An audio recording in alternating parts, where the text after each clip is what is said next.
Halo sahabat beta, bagaimana kabar hari ini? Semoga sahabat beta selalu diberikan kesehatan.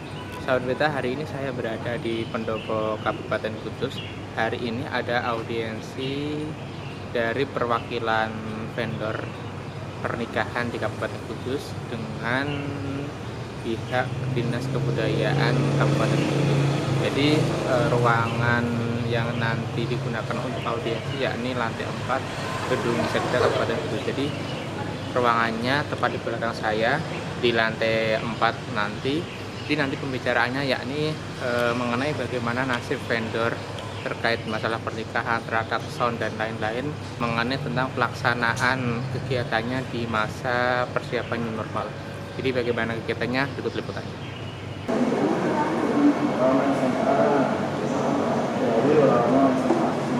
Sahabat, saya sudah berada di lantai 4 Gedung Sekda Kabupaten Kudus. Jadi lokasi tersebut yakni lokasi yang digunakan audiensi para vendor pernikahan dengan pemerintah Kabupaten Kudus. Saya akan coba masuk ke dalam melihat langsung terkait audiensi yang dilakukan oleh vendor-vendor di Kabupaten Kudus. Jadi ruangannya itu tepat berada di belakang saya. Mari kita masuk ke dalam. Pada hari Kamis ini juga sudah ada intinya sebetulnya itu sama ya, karena pesertaan itu sudah cukup lama mereka sudah berkegiatan ya, karena kita tidak tahu anggota tim gugus COVID-19 yang ini sudah kesiapan maupun ketersediaan. Memang ada pesan jangan terlalu yang akhirnya nanti akan merugikan kita sendiri. Kemudian nanggungan itu balik, yaitu nanti ditutup. Nah, oleh karena itu kita kegiatan di lingkungan kerja kita masing-masing. Bisa jelaskan Mbak terkait dengan audiensi hari ini Mbak? Intinya kalau dari kami perwakilan KBSA itu tujuan goalsnya itu meminta kejelasan dari pemerintah alur perizinan itu seperti apa, terus nanti kita tinggal menunggu surat edaran dari Bupati. Besok rabu insya Allah akan digodok. Kita sudah mengajukan draft protokol kesehatannya dari Bu Wahyu, tadi juga sudah apresiasi dari Disbutpag, sudah apresiasinya dengan draft yang kita ajukan itu menurut beliau sudah detail. Itu nanti akan digodok oleh Pemkab untuk ini ya, untuk mengeluarkan surat edarannya. Rabu insya Allah nanti dijalankan. Nanti kita tinggal menunggu surat edaran tersebut keluar. Kalau mulai dari masyarakat luas yang ingin mengajukan perizinannya sudah bisa dimulai hari ini. Kalau dari pemangku hajat sendiri bisa mengajukan perizinan mulai dari RT, RW ke desa. Nanti kalau misalkan skala dia pelaksanaannya di rumah, nanti diarahkan dari pihak desa untuk melanjutkan perizinannya ke kecamatan, habis itu ke gugus tugas. Jadi isi draftnya tadi isinya apa, Mbak?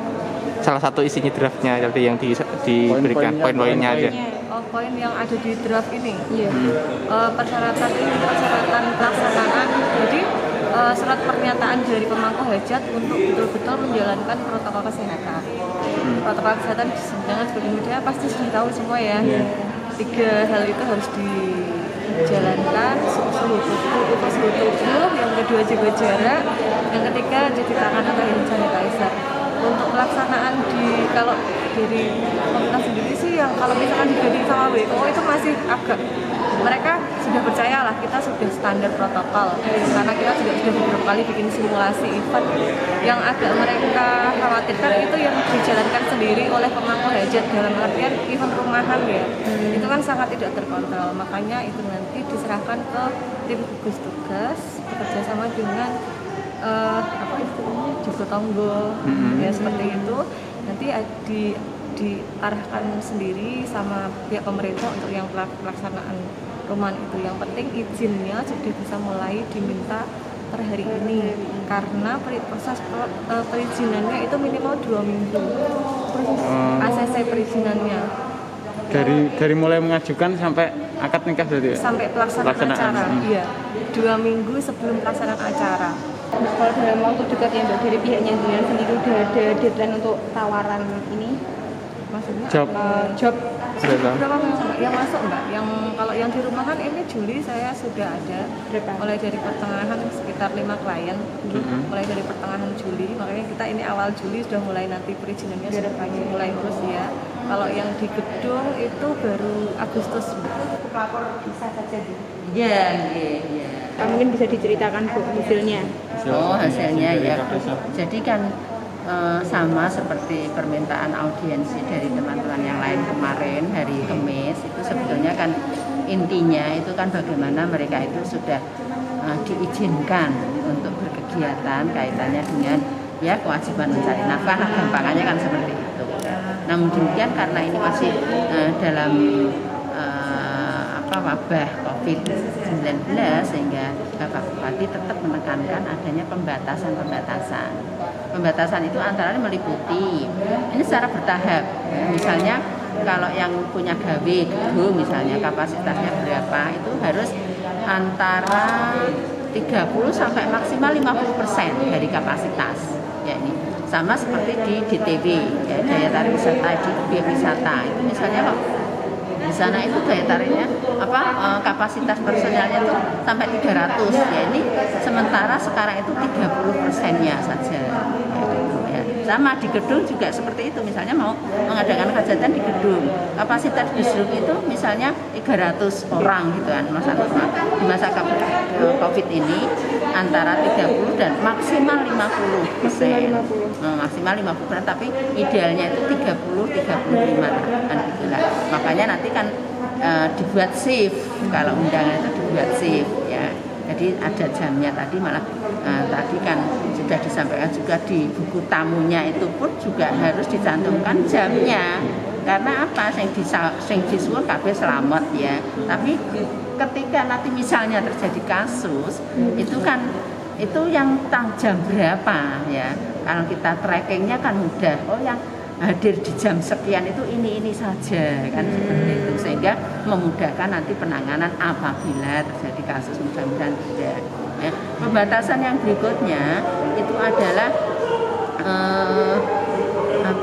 endor ya. Ini tadi sudah kami di endor kalau hajatan itu kaitannya dengan audiensi hari ini adalah pelaksananya harus endor dulu ya. Karena apa? Karena endor itu kan pengendaliannya lebih mudah ya, lebih mudah. Ya. Kalau untuk yang rumahan Bu? Yang rumahan itu ya dibatasi dengan ketat ya. Artinya apa? Kalau mengadakan hajatan di gedung itu kan ya menyangkut anggaran juga toh Mas. Ya, makanya kan tadi sudah saya sampaikan juga kalau yang misalnya di rumah ya tetap pasang terata boleh, tapi natanya kok sih juga harus protokol kesehatan.